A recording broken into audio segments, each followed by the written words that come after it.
नमस्कार छात्रों, स्वागत है आपका मेरे इस YouTube चैनल मेजर टारगेट में, जिसका एकमात्र उद्देश्य है बिहार में टॉपर्स देना। जी हाँ छात्रों, तो आज के इस वीडियो की शुरुआत करते हैं एक मोटिवेशनल शायरी से। देखते हैं ये ज़िंदगी कब तक हमें भटकाएगी, देखते हैं ये ज़िंदगी कब तक हमें भटकाएगी, किसी दिन तो कोशिशें हमारी रंग लाएगी। जी हाँ छात्रों, देखते हैं ये ज़िंदगी कब तक हमें भटकाएगी, किसी दिन तो कोशिशें हमारी रंग लाएगी। उस रोज़ हम आराम से बैठेंगे छात्रों, उस रोज़ हम आराम से बैठेंगे अपने कमरे में छात्रों, और कामयाबी बाहर खड़ी हमारा दरवाज़ा खटखटाएगी, और कामयाबी बाहर खड़ी हमारा दरवाज़ा खटखटाएगी। जी हाँ छात्रों, आज के इस वीडियो में हम लेकर के आए हैं कुछ फ्रेश क्वेश्चंस को और कुछ रिवाइज क्वेश्चन को, ताकि आप कुछ रिवाइज भी कर लें और कुछ क्वेश्चंस के आंसर आपको पता होंगे जिसको आप रिवाइज करेंगे, और कुछ क्वेश्चन के कॉन्सेप्ट में कुछ दिक्कत होंगी जिसको आप देखेंगे। तो पढ़ाई में रिवीजन का काफ़ी महत्व होता है दोस्तों, तो रिवीजन को भी आप ध्यान से कर देखेंगे कि जो क्वेश्चन, कुछ ऐसे भी क्वेश्चन है जो आपको बहुत आसान प्रतीत होंगे, उनको रिवाइज कर लेंगे छात्रों।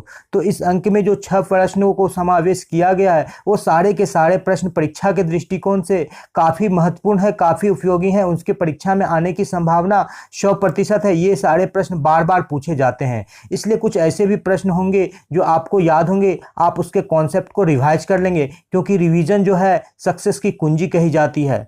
तो ये सारे प्रश्न देख लेते हैं दोस्तों। उससे पहले यदि आपको वीडियो पसंद आ रहा है तो वीडियो को लाइक कर दें। चैनल को पहली बार विजिट कर रहे हैं छात्र तो चैनल को सब्सक्राइब कर लें, क्योंकि मेजर टारगेट का एकमात्र उद्देश्य है बिहार में टॉपर्स देना। बेल आइकन को दबा दें छात्रों, ताकि वीडियोज की नोटिफिकेशन आपको समय मिलती रहे और ऑनलाइन क्लासेस का भी आप मजा लेते रहें, और दोस्तों के बीच इस वीडियो को शेयर करना ना भूले छात्र। तो आज के सभी प्रश्नों को पढ़ते हैं दोस्तों, देख लेते हैं। अवतल दर्पण के उपयोगों को लिखें। जी हाँ छात्र, ये पहला प्रश्न आज का आपको वीडियो के अंदर मिलेगा। लेंस की क्षमता से आप क्या समझते हैं, दूसरा प्रश्न मिलेगा, और इन प्रश्नों के साथ इसके इर्द गिर्द जो कॉन्सेप्ट मौजूद है उनको भी बताया जाएगा। उत्तल लेंस को अभिसारी लेंस क्यों कहा जाता है छात्रों? प्रकाश का परावर्तन किसे कहते हैं, इसके नियमों को लिखें। क्रांतिक कोण क्या है, क्रिटिकल एंगल किसे कहते हैं? और इसके बाद छात्र हम लोग देख लेंगे समतल दर्पण द्वारा उत्पन्न आवर्धन +1 है, इसका अर्थ क्या है। तो ये सारे प्रश्न को हम लोग लेंगे। इनमें से कुछ प्रश्न आपको पता होंगे छात्रों, उसका कॉन्सेप्ट आपको पता होगा तो आप उसे रिवाइज करेंगे, और जो प्रश्न का कॉन्सेप्ट में कोई कमी होगी आप उसे भी सीखेंगे। इसलिए वीडियो को स्किप नहीं करेंगे दोस्तों, शुरू से अंत तक देखेंगे। बार बार रिवाइज करने के बाद जो हमारे उत्तर लिखने की क्षमता में उसमें वृद्धि होती है, उसमें शुद्धता आती है, एक्यूरेसी आती है, और उसमें 4 चांद लगते हैं, उसमें क्वालिटी आता है दोस्तों, गुणवत्ता आता है उसमें दोस्तों। तो फिर शुरू करते हैं आज का पहला वीडियो। ये रहा आपका आज का पहला प्रश्न आपके बीच। उत्तल दर्पण के उपयोगों को लिखिए। जी हाँ छात्र, उत्तल दर्पण के निम्न उपयोग हैं। बड़े आकार के अवतल दर्पण के उपयोगों को लिखिए। कनकेव मिरर जो इस तरह से होता है, जिनके उभरे हुए तल पर पॉलिश करके हम लोग दबे हुए तल से प्रकाश का परावर्तन करते हैं छात्र, उसे हम लोग क्या कहते हैं, अवतल, कनकेव। मैंने पहले भी कॉन्सेप्ट में बताया था दोस्तों, चम्मच से जिधर से हम लोग खाते हैं वो हमारा कनकेव है, यदि उसके पिछले हिस्से पर हम लोग पॉलिश कर दें। तो बड़े आकार के अवतल दर्पण का उपयोग सौर ऊर्जा के लिए किया जाता है, यानी सोलर सेल में करते हैं या सोलर कुकर में भी करते हैं। क्या चीज़ में करते हैं, सोलर कुकर में भी करते हैं, क्योंकि वो अभिसारित कर देती है, प्रकाश किरणों को जमा कर देती है। इनका प्रयोग वाहनों में हेडलाइट, जो आगे का हेडलाइट है, यह ध्यान रखेंगे दोस्तों, साइड मिरर नहीं बोलेंगे, साइड मिरर में उत्तल दर्पण का उपयोग होता है। लैंपों में सर्च लाइट, जो हम लोग खोजते हैं, देखते हैं अंधेरे में जब लाइट नहीं रहती है, तो जिस सर्च लाइट का यूज करते हैं उसमें अवतल दर्पण रहता है। उसका जो कटोरी हम लोग बोलते हैं छात्र, जो चारों ओर लगा रहता है, वो अवतल दर्पण का बना होता है। सेविंग दर्पणों को बनाने में इसका उपयोग किया जाए। सेविंग दर्पण में जब इसके फोकस के अंदर हम लोग वस्तु को रखते हैं तो इसका सीधा काल्पनिक और बड़ा प्रतिबिंब बनता है छात्रों, सीधा काल्पनिक और बड़ा प्रतिबिंब बनता है, जिस कारण से इस दर्पण का उपयोग क्या चीज में हम लोग करते हैं दोस्तों, उसका उपयोग हम लोग करते हैं सेविंग मिरर के रूप में। दंत चिकित्सक तथा विशेषज्ञ रोगी का परीक्षण करने में इसका उपयोग करते हैं। इसे हम लोग बोलते हैं दोस्तों ENT doctor, ear nose throat, जो ईयर नोज और थ्रोट, यानी कि जो डॉक्टर गला से ऊपर के इलाज करते हैं उसको हम लोग ENT कहते हैं। ईयर नोज और थ्रोट, ये गला कान, नाक और गला, ये 3 का डॉक्टर, जिसको हम लोग ENT डॉक्टर बोलते हैं, तो वो लोग जो क्या करते हैं, दांत, कान, नाक, इन सारे जो अंग होते हैं, इनके छोटे छोटे अंग का निरीक्षण करने के लिए इसी फोकस के अंदर उसको एडजस्ट करके उसको देखते हैं, ताकि उस घाव को, उस दिक्कत को, उस कठिनाई को, उस लक्षण को वो अच्छा से देख पाए। इसके साथ साथ दोस्तों, परावर्तक दूरबीन में जो रिफ्लेक्टर टेलीस्कोप जो होता है, परावर्तक दूरबीन, उसमें भी अवतल दर्पण का उपयोग किया जाता है। परावर्तक दूरबीन में भी अवतल दर्पण का उपयोग किया जाता है। तो आप लोग रिवाइज कर देंगे, एक दो नए पॉइंट भी निकल के आ रहे हैं। सारे ऑब्जेक्टिव में सारे के सारे पॉइंट इंपॉर्टेंट है। यदि ये क्वेश्चन शॉर्ट में आता है तो 3 मार्क्स का आ जाएगा छात्रों, और कई बार जो है लॉन्ग क्वेश्चन में भी पूछ लिए जाते हैं, और ऑब्जेक्टिव यहाँ से कई सारे निकल रहे हैं छात्रों। तो सारे के सारे ऑब्जेक्टिव को अपने जो नोटबुक है, नोटबुक में नोट कर लें छात्रों। अब जो है आपका जो है कुछ प्रश्नों का रिवाइज होकर के वो प्रश्न पूरी तरह से आपके कॉन्सेप्ट में आ जाना चाहिए छात्रों। तो चलते हैं अगले प्रश्न पर। ये रहा आपके स्क्रीन पर, लेंस की क्षमता से क्या समझते हैं? जी हाँ छात्र, किसी भी लेंस के द्वारा प्रकाश किरणों को अभिसरण या अपसरण करने को उसकी क्षमता कहते हैं। साधारण से शब्दों में कहा जाए छात्रों, तो किसी लेंस के द्वारा प्रकाश किरणों को मोड़ने की जो क्षमता होती है वो उसकी लेंस की क्षमता कहलाती है। मान लीजिए ये एक उत्तल लेंस है, इस लेंस के द्वारा ये प्रकाश किरण आया, इसको मोड़ दिया, तो जितना मोड़ा जितना मोड़ा वो उसका क्या कहलाया? क्षमता कहलाया। लेंस की क्षमता को डायप्टर में मापा जाता है। एक डायप्टर उस लेंस की क्षमता होती है जिसकी फोकस दूरी 1 होती है। डायप्टर को संकेत हम लोग D से दिखाते हैं, कैपिटल D के द्वारा डिनोट करते हैं, और लेंस की क्षमता को हम लोग क्या चीज से दर्शाते हैं? P से दर्शाते हैं। पावर ऑफ लेंस को क्या चीज से दर्शाते हैं? P से दर्शाते हैं। और ये फोकस दूरी की क्या होती है दोस्तों? व्युत्क्रमानुपाती होती है, P बराबर 1/f। और ये ध्यान रखना है दोस्तों, जब भी हम लोग क्षमता के प्रश्नों को हल करेंगे तो f क्या चीज में रहेगा? मीटर में रहेगा।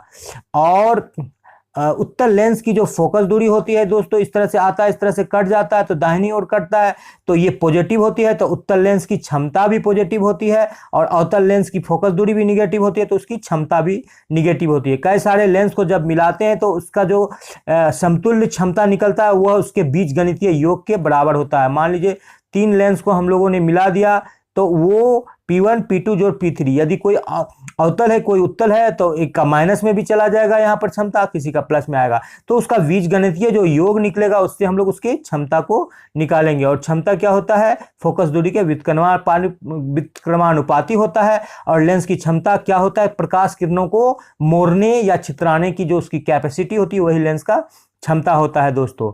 तो इस प्रश्न को नोट कर ले दोस्तों, इससे कई सारे ऑब्जेक्टिव भी निकल करके सामने आ रहे हैं, और कई बार पूछे जाते हैं कि लेंस की क्षमता का मात्रक क्या होता है। कई बार क्या कहा जाए छात्रों, लगभग हर बार पूछा जाता है लेंस की क्षमता का मात्रक क्या है, और ये लेंस की क्षमता आपको 2 या 3 मार्क्स में आ सकता है दोस्तों। तो चलते हैं अगले प्रश्न पर। ये रहा आपके स्क्रीन पर। जी हाँ छात्र, उत्तल लेंस को अभिसारी लेंस क्यों कहा जाता है? तो उत्तल लेंस के द्वारा आपतित समांतर किरणें अपवर्तन के फलस्वरूप एक बिंदु पर मिलती है, यानी उत्तल लेंस प्रकाश के समांतर किरणों को अभिसारित कर देती है। अभिसारित को हम लोग क्या कहते हैं दोस्तों? जमा कहते हैं। अभिसारित करना मतलब जमा करना, यानी कुछ चीज छितराया हुआ आप उसको जमा कर रहे हैं तो वो अभिसारित हो रहा है। तो उत्तल लेंस जैसा लेंस होता है जिसके क्या कि छात्र बीच में मोटा और किनारे पर पतला होता है, इस तरह के क्या होते हैं? हमारे उत्तल लेंस होते हैं। ये हमारा द्वारक हो गया, लेंस की कुल लंबाई को द्वारक कहते हैं छात्रों। ये हमारा मुख्य अक्ष हो गया, और ये हमारा ऑप्टिकल सेंटर प्रकाशीय केंद्र हो गया। अब जब मुख्य अक्ष के समांतर प्रकाश की किरण इस उत्तल लेंस पर आएगी तो ये द्वारक तक सीधी आएगी, और द्वारक के बाद क्या होता है छात्रों? जो जिधर मोटा हिस्सा होता है उधर प्रकाश किरण मुड़ती, तो इस तरफ मुड़ेगी और मुड़ते हुए ये यहाँ पर कट गई। तो ये जो हिस्सा होता है उत्तल लेंस का क्या कहलाता है दोस्तों? फोकस कहलाता है, जहां पर काटती है। और इस लेंस ने क्या किया? प्रकाश के किरणों को जमा कर दिया। इसी तरह से हम लोग और भी प्रकाश किरणों को भेजे तो सारे के सारे क्या हो जाएंगे? इसी पॉइंट पर क्या हो जाएंगे? जमा हो जाएंगे। इस प्रकार हम लोग देखते हैं कि समांतर प्रकाश की किरणों को इस लेंस ने जमा कर दिया है। कौन से लेंस ने? इस उत्तल लेंस ने। इसलिए जमा करने के कारण ही इस उत्तल लेंस को क्या कहते हैं तो छात्रों? अभिसारी लेंस कहते हैं, क्योंकि इसने प्रकाश किरणों को अभिसारित कर दिया, जमा कर दिया। इसको क्या कहते हैं छात्रों? अभिसारी लेंस कहते हैं। किसने? क्योंकि इसने प्रकाश किरणों को क्या कर दिया?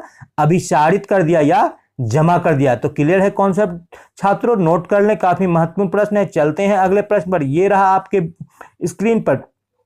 प्रकाश का परावर्तन किसे कहते हैं, इसके नियमों को लिखें। जी हाँ छात्रों, जब प्रकाश किसी चमकदार सतह पर पड़ती है तो वह सुनिश्चित दिशा में विस्तारित होता है, यानी कि उसी दिशा में लौट जाती है। किसी पॉलिश की हुई सतह से प्रकाश एक सुनिश्चित रूप से दिशा बदलने की घटना को प्रकाश का परावर्तन कहते हैं। यहाँ पर हम लोग देख लेते हैं, ये एक चिकना सतह है जिसे हम लोग समतल दर्पण के रूप में ले सकते हैं। ये पॉलिश है दोस्तों, सिल्वर से या पारा से किया हुआ है, और इस पर ये प्रकाश किरण आई जिसको हम लोग आपतित किरण कहते हैं। ये परावर्तित होकर के चली गई, और यहाँ पर हम लोग क्या करते हैं, एक लंब डालते हैं। तो ये आपतन किरण, परावर्तन किरण और ये लंब हो गया छात्रों। तो ये तीनों क्या होते हैं, एक ही तल पर होते हैं। आप परावर्तन के दो नियम है, जिसमें से एक है आपतित किरण, और आपतित किरण, परावर्तित किरण और आपतन बिंदु पर डाला गया लंब, तीनों क्या होते हैं, एक ही तल पर होते हैं। और आपतन कोण सदैव परावर्तन कोण सदैव आपतन कोण के बराबर होता है। परावर्तन कोण और आपतन कोण क्या होते हैं, बराबर। आपतन कोण हम लोग बोलते हैं जो आपतित किरण और लंब के बीच बनता है, इसको कोण आई के द्वारा दर्शाते हैं। और जो परावर्तन कोण होता है वो परावर्तित किरण और लंब के बीच बनता है, जिसे हम लोग कोण आर के द्वारा दर्शाते हैं। ये क्या होते हैं, हमेशा बराबर होते हैं। तो क्या होते हैं कि कोण आई बराबर क्या होता है छात्र, कोण आई बराबर कोण आर, यानी angle of incidence is equal to angle of reflection. ये परावर्तन के दो नियम है। कई सारे प्रश्न जो ऑब्जेक्टिव यहाँ से निकल करके सामने आ रहे हैं दोस्तों, इस प्रश्न के आप जो स्क्रीनशॉट ले सकते हैं, ताकि ये जो समझाया गया है आप उस पर भी विचार करें। और ये काफ़ी आसान सा प्रश्न है, इसको आप रिवाइज कर ले दोस्तों।